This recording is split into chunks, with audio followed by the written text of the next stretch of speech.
just released a new book, and I just want you to first tell me what the title of that book is, and then we can jump into what it's about. My book is called MLK Jr.'s Detroit Dream, Memoir of a Civil Rights Foot Soldier, who would be me.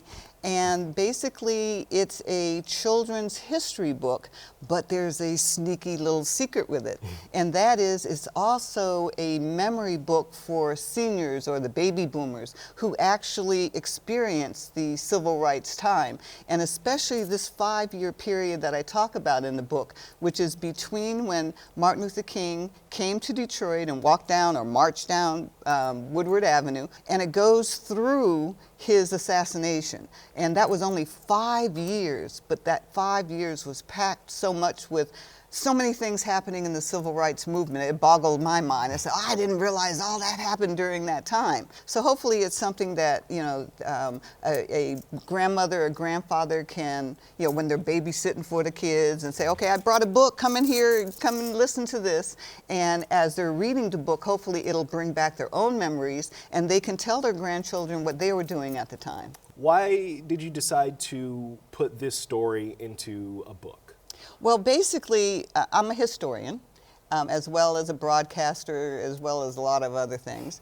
When I had ascended to become the chairperson of the Black Historic Sites Committee, which operates out of the Historical Museum, we were in the process of coming out the pandemic, and we had a guest speaker who didn't show up, and the kids were getting all bored.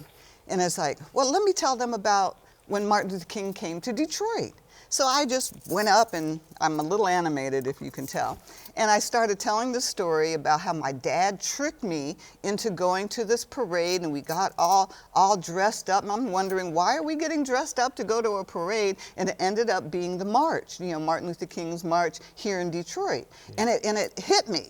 I mean, I was 8 years old, and it struck me in a way that changed my life at 8 years old.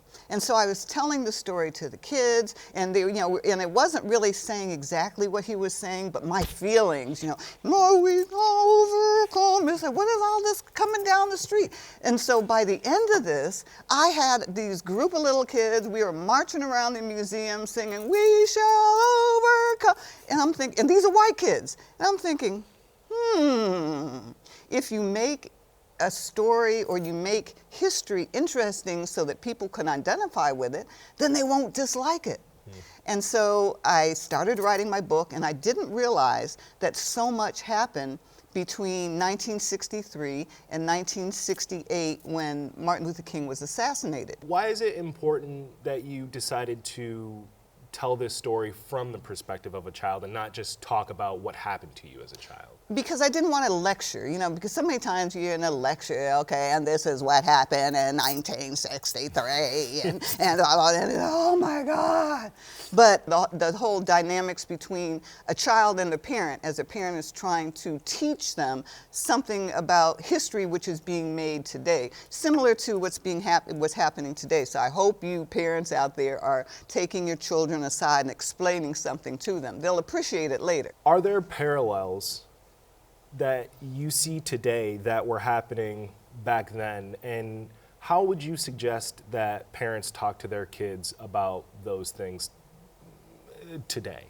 Well, I don't know if the parents are the ones to explain it because they didn't go through it. A few years ago, they were celebrating the 40th anniversary of the '67 race incident in Detroit. And people were saying, Sharon, do you want to go and give it? I said, no, I don't want to even talk about it.